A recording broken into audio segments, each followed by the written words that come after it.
시장에 대한 통찰 김동섭의 인사이트 시작합니다. 어서 오십시오. 네, 안녕하세요. 네, 시간이 많이 갔습니다. 바로 미국부터 볼까요? 어저께 미국이 반전에 성공했죠. 그러면서 중요한 지지선 60일선을 탈환하는 모습이 나왔죠. 어저께 반전의 계기는 테슬라의 상승이 돋보인 하루였다라고 봐야 되겠죠. 테슬라가 어저께 20% 상승하면서 전체 시장을 견인하는 상황이었죠.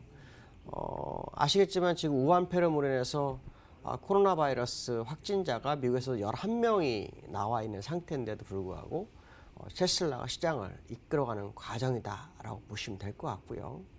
문제는 뭐냐면 지금 상황이 코로나 바이러스의 문제가 해결됐느냐라고 물어본다면 그렇지 않죠. 전혀 그런 상황이 아닌데도 불구하고 아주 큰 기업이 움직이면서 시장을 방어했다라고 보시면 될 것 같고요. 어저께 주가는 장중한 때 한 1.3%까지 갔었죠. 그랬다가 쭉 밀리면서 0.5%에서 마감을 했습니다. 그러면서 60일선을 일단 탈환하는 모습으로 관측이 되죠. 근데 이제 일목균형표상으로 본다 그러면은 지금의 자리를 100% 신뢰하지 않죠. 이평 공부하시는 분 입장에서는 60일선을 이제 하향 이탈했다가 다음날 이렇게 점핑 해가지고는 약간 갭상승 주면서 60에서 밟고 올라가려는 그런 모습을 보이기 때문에 매우 긍정적인 시그널로 이평선은 접근하시고요.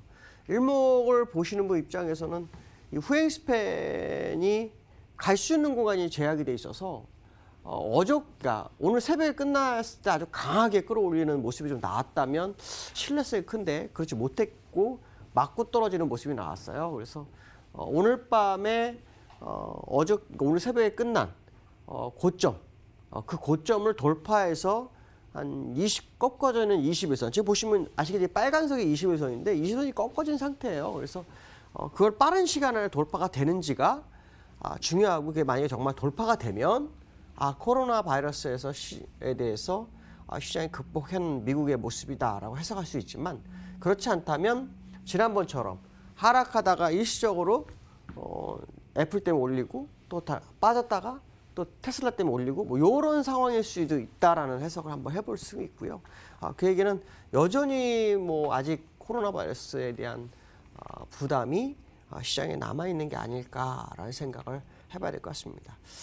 두 번째는 중국장에 대해서 좀 말씀을 드리고 싶은데요. 제가 어저께 중국장 추세선 이탈하냐 안 하느냐 되게 중요하다라고 했었는데 7%대 하락을 하고 마감을 했죠. 물론 장중 저점보다는 약 한 30포인트 정도 위로 올라서 1% 정도 낙폭을 줄이고 끝났어요. 근데 일단 추세선 그어놓은 상태에서 끝났죠.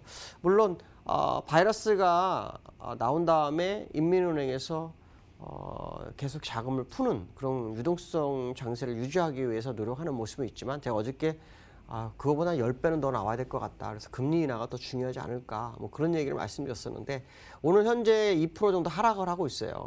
그래서 제가 오늘 아침에 뉴스를 보다가 깜짝 놀란 사실이 하나가 있었는데 후베이송의 위치가 아주 참 어려운 위치에 있더라고요. 무슨 말이냐면 중국이란 나라가 이렇게 있으면 정 가운데 있습니다. 후베이송이. 근데 지난번에 봉쇄하기 전에 500만 명이 빠져나갔거든요. 그러니까 지금 전국으로 확산되고 있는 그런 상황이라서 정가운데 있으면은 정말 이게 사통팔달이란 말이 있잖아요. 완전히 다 열려있는 상황이거든요. 그래서 이게 바로 끝나긴 쉽지 않겠다라는 생각이 굉장히 많이 들었어요. 그래서 오늘 미국의 그 상승에 영향을 받아서 중국이 하락을 줄이는지 아니면 하락폭을 키우는지 굉장히 중요하겠지만 전체적으로는 코로나 바이러스에 대한 부분이 아직 끝난 상황은 절대 아니다라는 해석을 한번 해볼 필요성이 있고요. 기술적으로 보시면 이 추세선이 되게 중요한 때입니다. 그래서 이 추세선이 혹시라도 무너지는 모습이 나오면 일단 미국 시장은 상당한 유동성을 공급을 좀 해줘야 될 거다. 그렇지 못할 경우에는 지난번에 이 바닥 따진 데하고는 달라요. 삼각 수렴하는 과정에서 그게 깨져버리게 되면 힘으로 밀려버리는 거거든요. 그렇기 때문에 굉장히 주의가 필요하다. 그래서 새로운 유동성 공급에 대한 뉴스가 있는지 또 코로나 바이러스를 멈추고자 하는 어떤 모습이 보이는지가 상당히 중요할 것 같다라고 말씀드릴 수 있고요.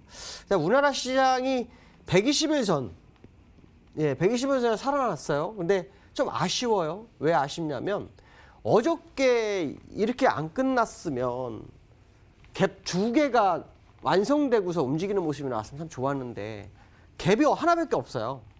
갭이 하나는 잘 안 믿거든요. 요즘은 갭이 세 개까지, 갭하락이 세 개까지 나왔을 때 완전 바닥을 주는 그런 모습이 있는데 중요한 것은 뭐냐면 중국이 오늘 하락 시작해서 낙폭을 줄이니 못하느니 여기에 따라서 우리나라 시장 결정이 날 것 같다. 물론 오늘 수급적으로 외국인이 한 2천억 이상 매수를 하고 있어요. 그러니까 그런 부분을 보면 상당히 긍정적인 부분이 사실이지만 우리나라가 121선에서의 지지력 테스트에 대한 기대치로 오르는 것인지 아니면 정말로 코로나 바이러스가 완전히 마무리가 되는 건지 이렇게 생각을 한번 해볼 필요성이 있겠죠. 그러나 제가 볼 때는 결국 중국의 방향성을 볼 것이고 미국이 완전하게 코로나 바이러스에서 벗어났는지를 확인하는 그런 상황이 다시 한번 연출될 수 있다는 생각을 한번 좀 해봐야 될 것 같다라고 말씀드릴 수 있을 것 같습니다. 오늘 여기까지 하겠습니다. 감사합니다. 상하이 지수 지금 낙폭을 빠르게 줄여나가고 있습니다. 0.4%가량 상승이 잡히고 있네요.